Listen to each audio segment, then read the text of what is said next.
Hey everybody, Ed Homewood, Old Guy Hi-Fi channel. I hope everyone's doing well today. Today should be an interesting review. It has been an interesting process for me with this Gustard X26 Mark III or Model 3 or however the nomenclature is. So anyway, I want to tell you all about it. So sit back, relax, and we'll get going on this review.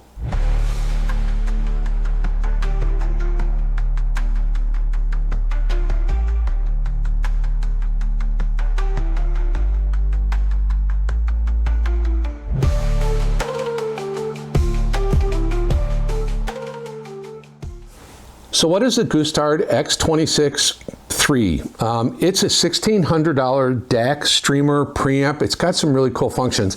I'll put some specifications over here, but the basics are it uses dual ES9039S Pro DAC chips. I think that's the latest, greatest from ESS. And because of that, it will do on USB and I2S in, and you'll see when I show you the back panel, it will do 32-bit 768, and it will do DSD 512. Now, for PCM, like all PCM, it's limited to 24-bit 192, but this will do DSD over DOP64. It does use an XMOS XU216 chip, and we're going to talk about that when I go inside and open it up.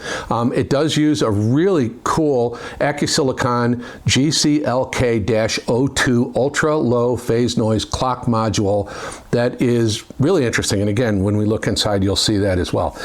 As you can see, good frequency response, good dynamic range, all of that other stuff. None of that really matters a lot to me.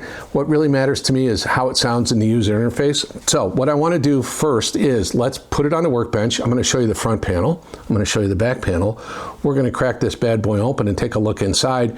And I think you'll be impressed, as I was, with the way this is put together. Here we are looking at the front panel of the Gustard X26. I'm going to go ahead and power it on from the remote control. You can see it's got a decent remote control. It's nothing special. It does give you good functionality, and that's really all that matters.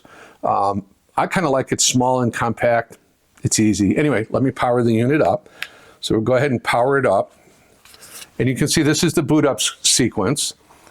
The Gustard logo is always lit when the master power switch in the back is on, and then you have your volume controls and settings. It shows you your current status and whether or not it's a fixed or variable line output. So if we go to the menu, we can see here, and actually, you know what, let me reconfigure, and I'm going to zoom in a little bit so you can see that better. Well, here we are looking at a close-up of the display, and right now it just shows its standard setting where in USB it's picking up a PCM signal, and fixed means it's fixed line level. We're not using this as a preamp. So if I touch the menu button, it brings us into the menu, and you'll see PCM filter, and you'll notice it says gentle. Now if I scroll through, I can do composite, vivid, or gentle. There are 3 PCM filters. For DSD, there are 4 filters. There's 47K, 50K, 60K, and 70K. And then for non-oversampling mode, right now, non-oversampling mode is enabled. If I want to run it in oversampling mode, I would disable it. Now that's oversampling. Reference clock, I can use the internal clock or an external 10 megahertz clock if I wish. If we scroll down again, I2S mode, there are 4 modes. Mode 1, and they call it Gustard, is actually basically the PS audio mode. I've had no issues with any of the I2S devices I've connected to this. I've had no issues with handshaking or anything like that. So mode 1 is probably the most common. Phase is I can invert or non-invert the phase, the total phase of the signal. The display is, do I want it to go into an auto dim mode, or do I want it to go into an auto off mode? Just that means instead of dimming, the display would be off until the next time you use something. Then standby mode, it's either manual or I can have it go auto. If it doesn't detect a signal after a period of time, it will go ahead and switch itself off and go into standby. And then we're back to the beginning of the screen. Now let me go over and show you the volume control and some of those buttons, and it's just going to take a second. So this is the other side of the screen, the right-hand side. Minus volume brings you into that menu we just saw, the setup menu, or choices. I prefer using the remote, or plus volume, and that's really it for that side of the display. Let's do this. Let's flip it around, look at the back, and then we're going to crack it open. Well, here we are looking at the inside of the Gustard X26 III or Mark III. I don't know what they call it. 2 large, very large toroidal power supplies. They're actually separate, one side running digital, one side running analog. You can see very large filter capacitors. You'll see here, this is the AccuSilicon GCLK-02 ultra low phase noise femto clock module, and it's obviously temperature controlled. This is a very well laid out, very well constructed DAC. You'll notice too, lots of WEMA capacitors all around. Our DAC chips are over here. These are the ESS 9039S Pro chips. One thing you can't see, and it's very difficult to see, is there is a board here that divides the center, and on that board are a number of different things.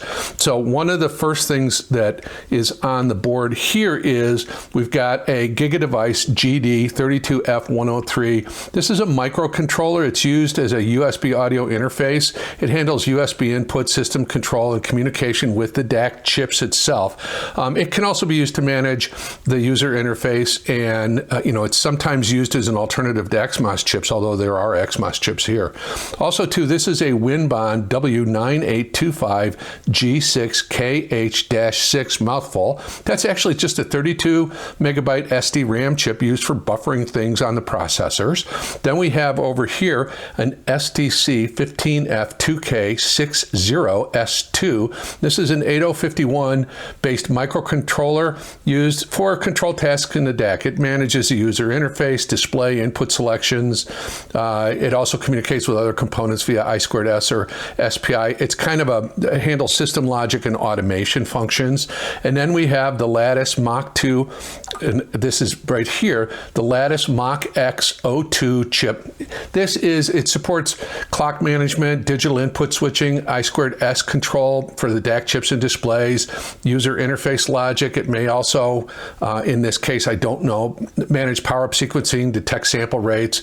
It doesn't actually do any of the digital analog conversion, but it serves as what they call flexible glue logic to coordinate the system functions. In addition to that, we've got our FPGA chip, and it's an Altera, and you'll see it's hard to see right down here. And that, of course, is the brains of the operation. That does a lot of the controlling as far as clock management. There's also some second order phase lock loop digital shaping, some DOP modulation for DSD over PCM.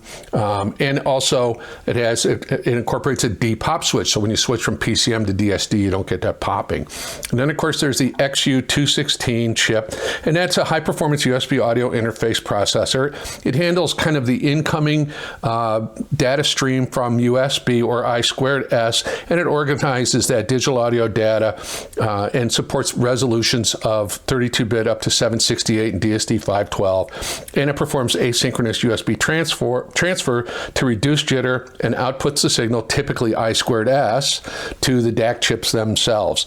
So an XMOS processor is very important. Now, I've also used this in conjunction with the Gustard U18 DDC reclocker that also has an XMOS processor.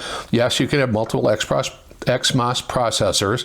All it means is you have a super clean signal going to the DAC chips, and that's really kind of the cool thing. So that is a look inside the Gustard X26 Mark III or III. This thing's really well constructed. Again, Nichicon caps. These are gold label Nichicon caps. All these little red devices are WEMA capacitors.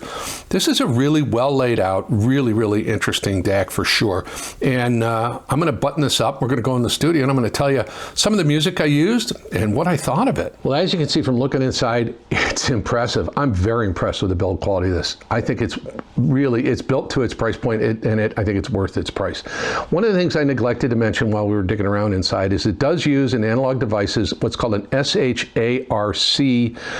computer chip, and it stands for Super Harvard Architecture Computer, and it's a digital audio specific DSP platform. And its primary objective is to reduce audio in-band aliasing noises within the digital domain, and it upscales and shapes the raw digital audio stream, and it enhances the overall sound quality. So the key features of it includes anti-aliasing noise algorithm, a high precision 64-bit floating point operation, and again, it's just there to give you the maximum in clarity and so forth. Another thing I didn't mention, because you just can't see it on the board, is the fully discrete Class A circuitry for the preamp side of things and the output stage, and it gives you that really good Class A, that traditional Class A sound, and I'll talk about that in a second. I mean, it is got warmth, and it is you know, very low distortion, very low noise. And again, I'll talk about that when I do my summary. So how did I test this particular unit? Well, I tested it a lot of different ways.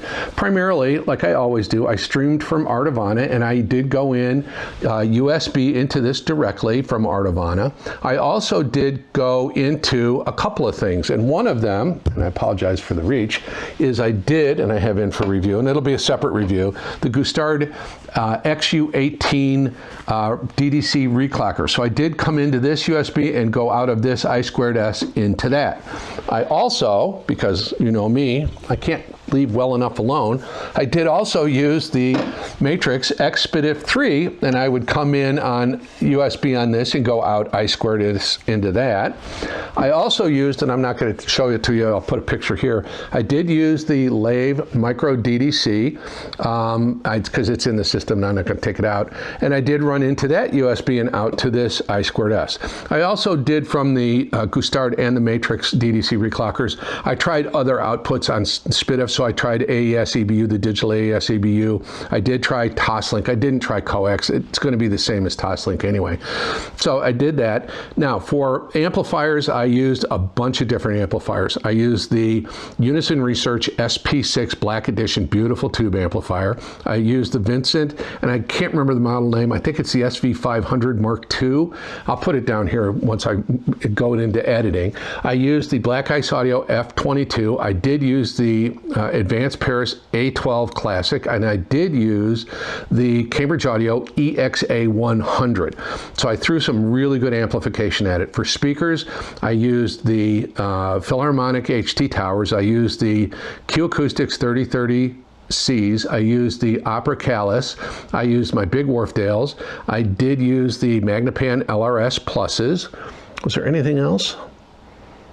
Oh, and I did run them for a time on the ELAC Debut 3.0 DF or BF 63s, the big floor standards, just to give it a sound, and obviously I'm reviewing those, so I wanted to give it a good source.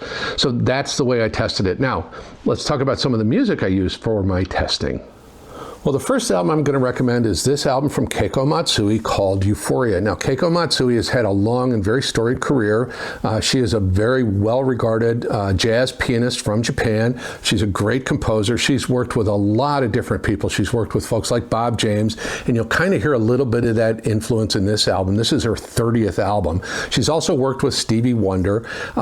She has this unique ability to kind of blend the Eastern sort of sensibilities with Western sort of musical structures and kind of get the two to work really well together. This is truly a classic kind of smooth jazz album without question. It's very easy to listen to. There's good rhythms in it. There's good bass. There's great musicians. It's extraordinarily well recorded. And this album features some good collaborations like trumpetist or flugelhornist Randy Brecker, Joel Ross. She's got some great, Lala Hathaway does the vocals on one of the tracks, and Kurt Wallum, a great saxophonist. This is really a vibrant, really delicate kind of very upbeat, very kind of joyous album. There's a lot of really fun stuff. It's easy to listen to. It really kind of, you know, again, that ability to blend East and West, it really kind of transcends cultural boundaries. And so it's very much kind of a global look at the smooth jazz genre of music. So again, Keiko Matsui off the album Euphoria. So what did I use next? Well, the next record I want to recommend is this record from David Chesky called Area 31. Now, most of us as audiophiles know David from his Chesky Recordings record label, and he's very well known as being an excellent recording engineer, but David Chesky is also a really, really talented pianist and composer, and he has this really interesting ability to kind of combine a lot of different genres. So jazz and classical, you know, Latin influences, world music influences, everything kind of all mixed up in one. Now, this particular album, Area 31, features all original compositions. It includes concertos for violin and flute, as well as a vocal piece called The Girl from Guatemala, and it's based on a poem by Jose Marte, and it's performed by soprano Wang Jung Kim, and it's beautiful. Now, what's unique about this recording is it's a real minimalist. It is a direct from the mic recording. It utilizes a single sound field microphone to capture all of the performance. So the goal was to get a very pure and natural sound. You get an amazing sense of the room with this. I'm not sure where it was recorded, but it sounds like it probably was in a good sized studio, obviously, to get all of the musicians and everything in there. But the sense of room and the sense of air is fantastic, and I'll talk about it in my summary.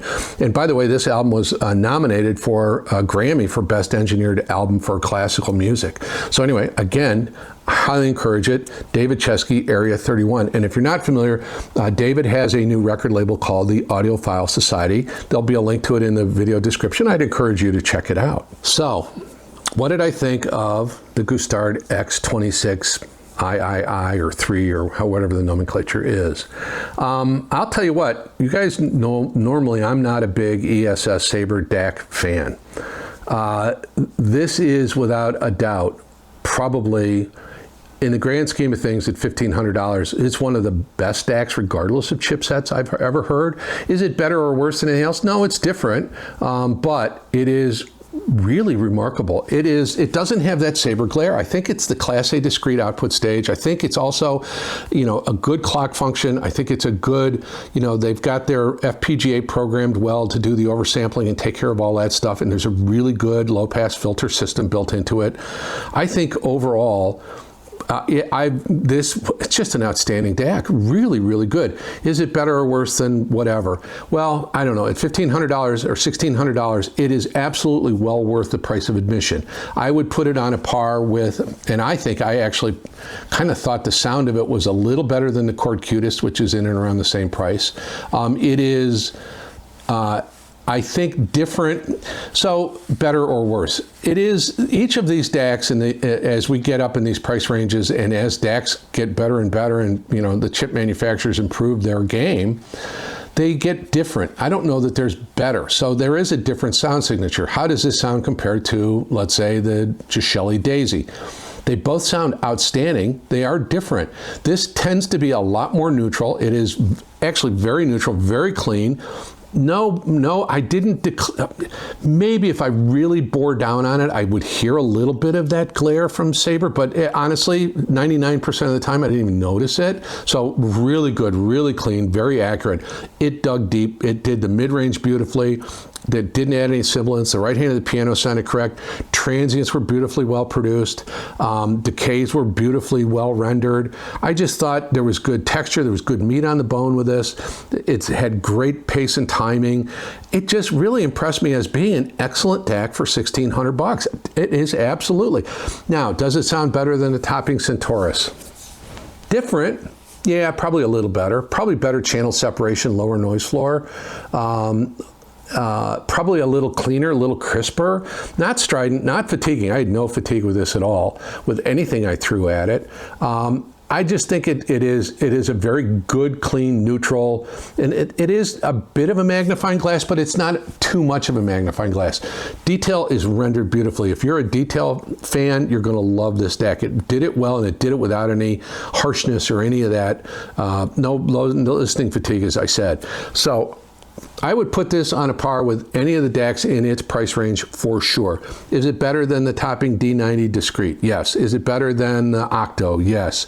Is it better than any of the $1,000 crop of DACs? Yeah, it is. It's cleaner, crisper, better channel separation.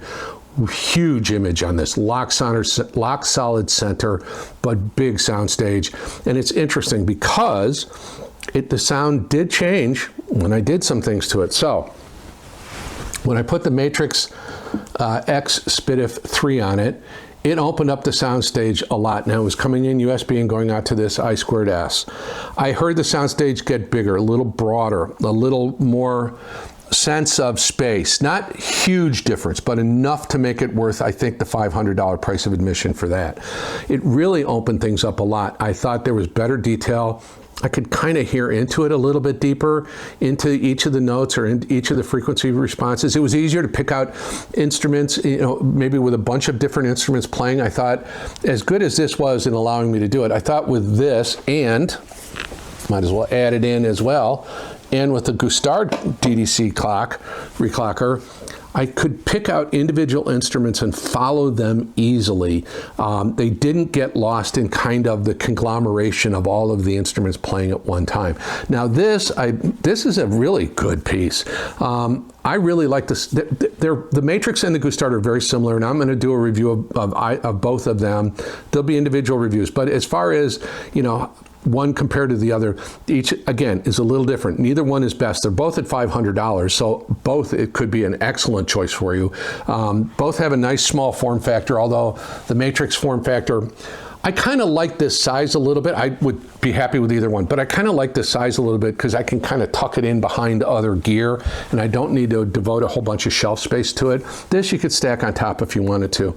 But anyway, with the DDC reclocker, the Gustard unit, again, I felt like I could hear deeper into it. I felt like the soundstage opened up just like on the Matrix, a little different.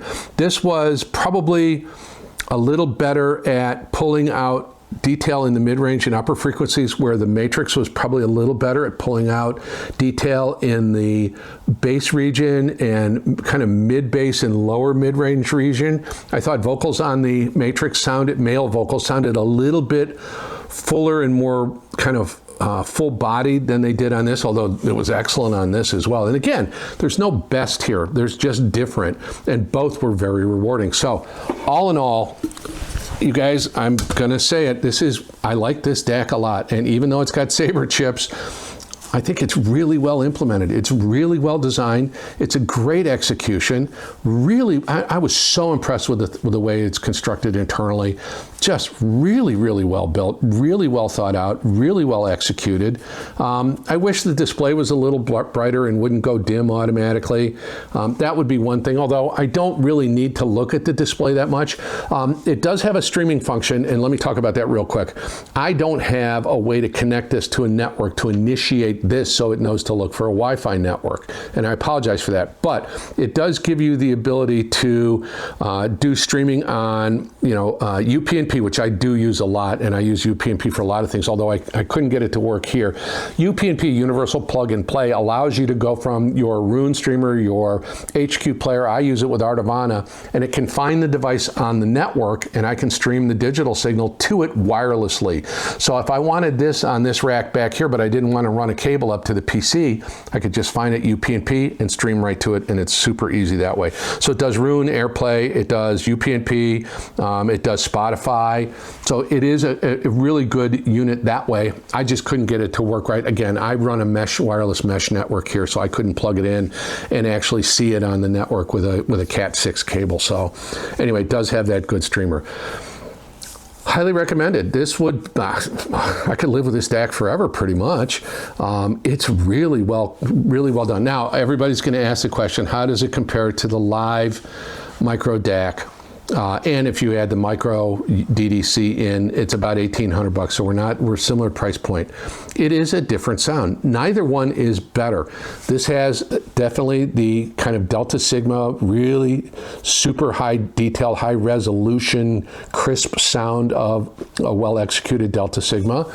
And the live has that wonderful warmth and really engaging sound of an R2R ladder DAC. Again, neither is better, they are just different. Now you're gonna ask me how it compares to that guy sitting right there. That's still the best DAC I've ever heard. There it is. That's still the best DAC I've ever heard. This is really good. Could I live with this forever? Yeah, I really could. It's that good. If I hadn't heard that, this is a winner for sure. Anyway, it's a winner no matter what. And again, there's no better, there's just different, and you got to find the sound signature you prefer. And this sounded great to me. I loved it. I really, really enjoyed it. I don't really want to send it back, but I can't have any more stuff. So anyway, that's the Gustard X26III.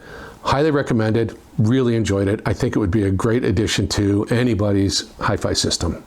Well, I hope you enjoyed that video and this review as much as I enjoyed reviewing this product, honestly. Anyway, hopefully you'd be willing to give me a like and your subscription. It does matter to me, and thank you so much to my members, my subscribers, and my viewers. The channel is growing wonderfully. So anyway, there will be a link to Oshita, and again, shout out to Oshita for loaning me this unit to review, and also for this one, and you'll see this review coming soon. It's not an affiliate link, but there will be a link in the pinned comment and in the video description if you are interested in this product. And I do think that it is available in silver and in black as well. There will also be a membership link in the pinned comment and in the video description. There are some other affiliate links. There will be links, title links, and for you Qobuz folks, there will be Qobuz links to the 2 albums that I used in this review. There will also be a link to the community post playlist. There's great music there. Please check it out for sure. Please comment. Let me know. What are you thinking about DACs? There are so many DACs. It can be so confusing. It can be so overwhelming trying to figure out what's what. And honestly, I think once you get up into that, into that around $1,000 to probably $2,000 price point, we're spoiled for choice. There's a lot of really good options out there, whether they're AKM, ESS, ladder, multi-bit, whatever. There's a lot of really good choices. So again, it's just kind of a matter of finding your sound signature. And again, I don't know that there's a best necessarily. There's a preference for sure. And again, I'm sharing with you my opinions and my preference. So anyway, comment, let me know what you think. I think that's everything I need to say. Like, subscribe, comment. You can follow me on Instagram if you want to. My name is Ed Holmwood, and as I always say, it's now your obligation to yourself to put on some really beautiful music that you enjoy and sit back, relax, and just let the cares of the day wash away. Thank you so much for your time. I hope you have a wonderful day.